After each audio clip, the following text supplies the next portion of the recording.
কোরআনে একমাত্র নারী যার সম্পর্কে বলা হয়েছে তিনি জাহান্নামে প্রবেশ করবেন সর্বকালের সবচেয়ে খারাপ নারী। তিনি ছিলেন অত্যন্ত ধনী এবং অত্যন্ত শক্তিশালী, কিন্তু এগুলো তার জন্য যথেষ্ট ছিল না। এই অভিশপ্ত নারীর অবিশ্বাস্য জীবন কাহিনী, যাকে এমনকি শয়তানও ভয় করে। উম্মে জামিলের সংগ্রাম, ইসলামের বিরুদ্ধে অবিশ্বাসের যুদ্ধ। আজকের ইসলামের শত্রুদের বোঝার জন্য প্রথমে তাকে বুঝতে হবে। তিনি প্রথম সেই কৌশলগুলো ব্যবহার করেছিলেন যা আজও ইসলামের শত্রুরা ব্যবহার করে। তিনি তার স্বামীকে বিশ্বাস প্রত্যাখ্যান করতে প্ররোচিত করেছিলেন এবং তার ক্ষমতা ব্যবহার করে মুসলিমদের উপর নির্যাতন চালিয়েছিলেন। এমন এক নারীর গল্প যিনি এতটাই খারাপ ছিলেন যে শয়তানও অবাক হয়ে যেত।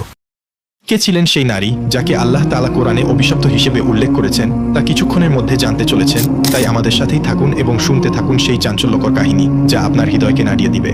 উম্মে জামিল জন্মেছিলেন কুরাইশ গোত্রে, মক্কার সবচেয়ে শক্তিশালী গোত্রগুলোর একটি। তার পিতা হাব্ব ইবনে উমাইয়া ছিলেন মক্কার সম্মানিত নেতাদের একজন। এমন পরিবারে জন্ম নিয়ে তিনি বড় হয়েছিলেন প্রাচুর্য আর মর্যাদার মাঝে, কিন্তু এই উচ্চ মর্যাদা তার অন্তরকে ভালো করেনি। শৈশব থেকেই তিনি ছিলেন উচ্চাবিলাসী, অহংকার এবং ক্রোধে ভরা। অল্প বয়সে তিনি বিবাহ বন্ধনে আবদ্ধ হন আবু লাহাবের সাথে, যিনি ছিলেন আব্দুল মুত্তালিবের পুত্র। আবু লাহাব ছিলেন মক্কার সবচেয়ে ধনী ও ক্ষমতাশালী পুরুষদের একজন। তার সম্পদ উম্মে জামিলকে, যিনি অহংকার আর বিলাসিতা পছন্দ করতেন, অপরিসীম আনন্দ দিয়েছিল। আবু লাহাব ছিলেন কুরাইশের বিখ্যাত ব্যবসায়ী, যার বাণিজ্য ছড়িয়েছিল দূর দূরান্তে। উম্মে জামিল এই সম্পদ ব্যবহার করে মক্কার সবচেয়ে আলোচিত নারীদের একজন হয়ে উঠলেন। কিন্তু তিনি শুধু তার স্বামীর সম্পদের ছায়ায় বসে থাকতেন না। তার সবচেয়ে বড় অস্ত্র ছিল তার তীক্ষ্ণ জিহ্বা।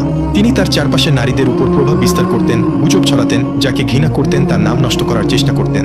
এই কাজ তাকে আরও গর্বিত করত। কিন্তু আসল সত্য ছিল তিনি ভয় পেতেন তার ক্ষমতা আর মানুষের সম্মান হারানোর ভয়।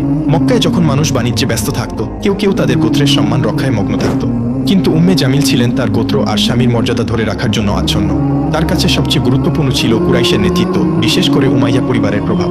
কিন্তু একদিন মক্কার বাতাসে এমন এক খবর ছড়িয়ে পড়ল যা তার অন্তরে বিপর্যয় নিয়ে এল। নবী মুহাম্মদ সাল্লাল্লাহু আলাইহি ওয়াসাল্লাম ঘোষণা করলেন, আমি আল্লাহর রাসূল। উম্মে জামিলের জন্য এই কথা ছিল ঝড়ের মতো। তিনি নবীর পারিবারিক বংশ ভালোভাবে জানতেন। তিনি ছিলেন হাশিম পরিবারের, যা কুরাইশের একটি শক্তিশালী শাখা। কিন্তু যদি তিনি সত্যিই নবী হন, তাহলে তার ক্ষমতা কি বিপদে পড়বে না? তার জন্য এটি সত্য মিথ্যার প্রশ্ন ছিল না, এটি ছিল নিয়ন্ত্রণের লড়াই। যদি ইসলাম মক্কায় ছড়িয়ে পড়ে, কুরাইশের শাসন ভেঙে যাবে আর তার গর্বের জগৎ ধুলায় মিশে যাবে। তাই তিনি ইসলামের বিরুদ্ধে লড়াইয়ে নেমে পড়লেন, প্রথম নারীদের একজন হিসেবে। তার স্বামী আবু লাহাব ইতিমধ্যেই নবীর বিরোধিতা শুরু করেছিলেন, কিন্তু উম্মে জামিল এই ঘৃণাকে আরও তীব্র করলেন। তিনি শুধু ইসলামের বিরুদ্ধে দাঁড়ালেন না, তিনি এটি ধ্বংস করার জন্য সবকিছু করলেন। নবীর সম্মান নষ্ট করতে, মুমিনদের ভয় দেখাতে তিনি তার বিষাক্ত কথা ছড়িয়ে দিতেন মক্কার সরু গলিতে, বাড়ির উঠোনে, কাবার চারপাশে। তিনি ছিলেন শুধু একজন শত্রু নন, তিনি হয়ে উঠেছিলেন ফিতনার কারণ। কিন্তু তার আসল যুদ্ধ তখনও শুরু হয়নি।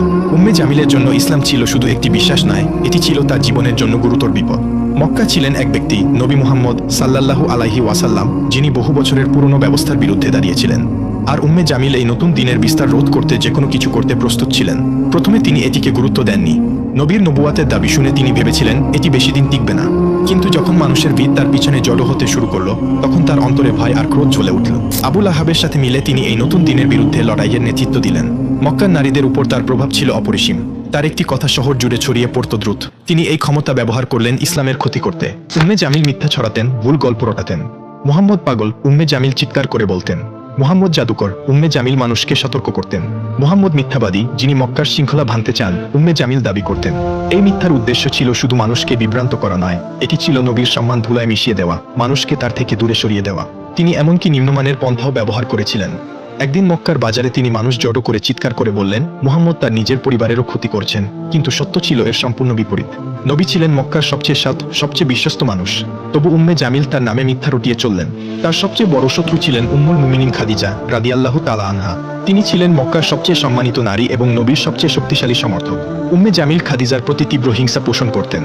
তিনি তার নামে হাসি ঠাট্টা করতেন, মক্কার নারীদের তার বিরুদ্ধে খেপিয়ে তুলতেন, তাকে একা করে দেওয়ার চেষ্টা করতেন। তিনি খাদিজার সাথে দেখা করা নারীদের হুমকি দিয়ে বলতেন, তোমরা যদি তার সাথে মিশতে থাকো, আমরা তোমাদের সমাজ থেকে বের করে দেব। কিন্তু খাদিজার শান্ত মর্যাদা, তার অটল বিশ্বাস উম্মে জামিলের সমস্ত চক্রান্ত ব্যর্থ করে দিল। তার অন্তরে ছিল নবীর প্রতি অগাধ ভালোবাসা, যা উম্মে জামিলের ক্রোধের চেয়ে অনেক বড় ছিল। উম্মে জামিল শুধু কথায় থামেননি, তিনি ইসলামকে থামানোর জন্য হাত পা সবই চালিয়েছিলেন। তিনি নতুন মুসলিমদের ভয় দেখানোর, তাদের ইসলাম ত্যাগ করতে বাধ্য করার পরিকল্পনা করতেন। তিনি কুরাইশ নেতাদের উস্কে দিতেন মুসলিমদের উপর চাপ বাড়াতে। তিনি নবীর পথে পাথর আর কাঁটা ফেলে তার ক্ষতি করার চেষ্টা করতেন। তিনি মানুষকে উৎসাহ দিতেন মুসলিমদের বাণিজ্য আর সমাজ থেকে বাদ দিতে। একদিন যখন নবী কাবার কাছে সালাতে দাঁড়িয়েছিলেন, আবু লাহাব আর উম্মে জামিল তাদের লোকদের নির্দেশ দিলেন তার উপর নোংরা জিনিস ছুড়ে মারতে। তারা মক্কার সবচেয়ে সম্মানিত মানুষটির অপমান করতে একটু দ্বিধা করলেন না। কিন্তু তারা যতই চেষ্টা করুক, মুসলিমদের সংখ্যা প্রতিদিন বাড়তেই থাকল। এটি উম্মে জামিলকে পাগল করে দিল। তার মিথ্যা চক্রান্ত আর যথেষ্ট ছিল না, তিনি নবীকে হত্যার পরিকল্পনা শুরু করলেন। বহু বছর ধরে তিনি ইসলামের সবচেয়ে বড় শত্রুদের একজন ছিলেন, কিন্তু তার নাম শুধু মক্কার পথেঘাটে উচ্চারিত হলো না, কুরআনে তাকে চিরকালের জন্য অভিশপ্ত হিসেবে লিপিবদ্ধ করা হলো। আবু লাহাব আর উম্মে জামিল ইসলামের বিস্তারে আরো হিংস্র হয়ে উঠলেন, কিন্তু তারা যাই করুক, আল্লাহর সত্য জয়ী হলো। একদিন নবী সাফা পাহাড়ে দাঁড়িয়ে কুরাইশের লোকদের ডাকলেন। তিনি বললেন, হে কুরাইশের মানুষ, যদি আমি বলি এই পাহাড়ের পিছনে একটি সেনাবাহিনী আছে যারা তোমাদের আক্রমণ করতে প্রস্তুত, তোমরা কি আমাকে বিশ্বাস করবে? সবাই একসাথে বলে উঠল, হ্যাঁ, কারণ তুমি কখনো মিথ্যা বলনি। তখন নবী বললেন, তাহলে শোনো, আমি তোমাদের একটি মহাশাস্তির বিষয়ে সতর্ক করছি। এই কথায় চারদিক নীরব হয়ে গেল। এটি ছিল ইসলামের প্রকাশ্য ডাকের শুরু। কিন্তু আবু লাহাব ক্রোধে ফেটে পড়লেন। তিনি চিৎকার করে বললেন, এই কথা বলার জন্য তুমি আমাদের জড়ো করেছো, ধ্বংস হোক তুমি। তারপর তিনি সেখান থেকে চলে গেলেন। এই অহংকারের জবাবে আল্লাহ অবতীর্ণ করলেন সূরা আল মাসাদ। শুনুন কি বলা হয়েছে এই সূরায়। ধ্বংস হোক আবু লাহাবের 2 হাত, আর ধ্বংস হয়েছে সে, তার সম্পদ আর তার অর্জন তাকে বাঁচাতে পারবে না।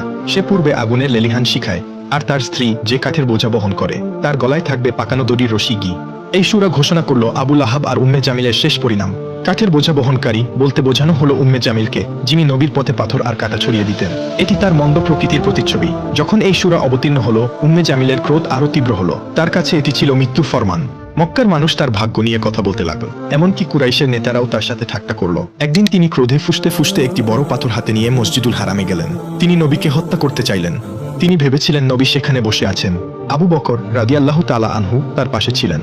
কিন্তু আল্লাহর ইচ্ছায় উম্মে জামিল নবীকে দেখতে পেলেন না, যদিও তিনি ঠিক সেখানেই ছিলেন। তিনি আবু বকরের দিকে তাকিয়ে চিৎকার করে বললেন, তোমার বন্ধু কোথায়? আমি তাকে শেষ করতে এসেছি। সে তার জাদু আর মিথ্যা দিয়ে আমাদের একে অপরের বিরুদ্ধে করেছে। আবু বকর শান্তভাবে তার দিকে তাকালেন। আল্লাহ নবীকে তার চোখের সামনে অদৃশ্য করে দিয়েছিলেন। উম্মে জামিল ক্রোধে পাথর ফেলে দিয়ে চলে গেলেন। তিনি জানতেন সূরা মাসাদ তার শেষ ঘোষণা করেছে, কিন্তু তার ক্রোধ আল্লাহর বিচার বদলাতে পারল না। সূরা মাসাদের অবতীর্ণ হওয়া আবু লাহাব আর উম্মে জামিলের জন্য বিপর্যয় ছিল। তারা ইসলামের উত্থান থামানোর জন্য সব চেষ্টা করেছিল। আবু লাহাব মুসলিমদের বিরুদ্ধে সামাজিক ও অর্থনৈতিক বয়কটের নেতৃত্ব দিয়েছিলেন। এই কঠোর বয়কট 3 বছর ধরে মুসলিমদের কষ্টে ডুবিয়ে রেখেছিল, কিন্তু তারা ইসলামের আলো নিভিয়ে দিতে পারলেন না। তাদের নিষ্ঠুরতা তাদের নিজেদের ধ্বংসের পথে নিয়ে গেল। আবু লাহাবের শেষ এলো নির্মমভাবে। মক্কায় একটি মারাত্মক রোগ ছড়িয়ে পড়ল। আবু লাহাব সেই রোগে আক্রান্ত হলেন। তার শরীর এতটাই ভয়াবহ হয়ে গেল যে কেউ তার কাছে যেতে সাহস করল না, এমনকি কুরাইশের লোকেরাও তাকে ত্যাগ করল। তিনি একা মারা গেলেন, ব্যথায় কাতরাতে কাতরাতে। উম্মে জামিল, যিনি বছরের পর বছর তার স্বামীকে সমর্থন করেছিলেন, তিনিও তাকে পরিত্যাগ করলেন। তার মৃতদেহ পড়ে রইল মাটিতে। কেউ তাকে দাফন করতে এগিয়ে এলো না। শেষে কিছু লোককে অর্থ দিয়ে তার দেহ একটি গর্তে ফেলে পাথর দিয়ে ঢেকে দেওয়া হলো। তার সম্পদ, তার মর্যাদা, তার গর্ব সব ধুলায় মিশে গেল। আবু লাহাবের মৃত্যুর পর উম্মে জামিল একা পড়ে গেলেন। যে নারী একসময় মক্কার রানী ছিলেন, তিনি হয়ে গেলেন দুর্বল, অসহায়। মক্কার মানুষ ফিসফিস করে বলতে লাগল, সূরা মাসাদের অভিশাপ তার উপর পড়েছে, কি তবু তিনি থামলেন না। তিনি মুসলিমদের বিরুদ্ধে ঘৃণা ছড়াতে থাকলেন। কিন্তু সময়ের সাথে তিনিও দুর্বল হয়ে পড়লেন। তার শেষও এলো নির্মমভাবে। কেউ কেউ বলে তিনি একটি বড় পাথরের নিচে চাপা পড়ে মারা গেলেন। কেউ বলে একটি দড়ি তার গলায় পেঁচিয়ে তাকে শ্বাসরোধ করল। সূরা মাসাদের কথা, তার গলায় থাকবে পাকানো দড়ির রশি, তার মৃত্যুতে সত্য হয়ে উঠল। উম্মে জামিল আর আবু লাহাব ছিলেন ইসলামের সবচেয়ে বড় শত্রু। তারা মনে করেছিল তাদের সম্পদ আর ক্ষমতা তাদের বাঁচাবে, কিন্তু আল্লাহর বিচার থেকে তারা পালাতে পারলেন না। এই দুনিয়ায় তাদের জীবন শেষ হলো অপমানে, কষ্টে আর চিরন্তন শাস্তির প্রতিশ্রুতিতে। এই গল্প শুধু তাদের নয়, এটি একটি সতর্কবাণী প্রতিটি অবিশ্বাসী আর জালেমদের জন্য, যারা সত্যের বিরুদ্ধে দাঁড়ায়। হে আল্লাহ, আমাদের অন্তরকে আবু লাহাব আর উম্মে জামিলের মতো সিল করে দেওয়া অন্তর থেকে রক্ষা করো। আমাদের পথ দেখাও নবীর পথে, যেন আমরা ঈমান, ন্যায় আর ভালো চরিত্রে জীবন কাটাতে পারি। আমাদের অন্তরকে পবিত্র করো অহংকার, হিংসা আর ঘৃণা থেকে। আমাদের সঠিক পথে অটল রাখো। আমিন।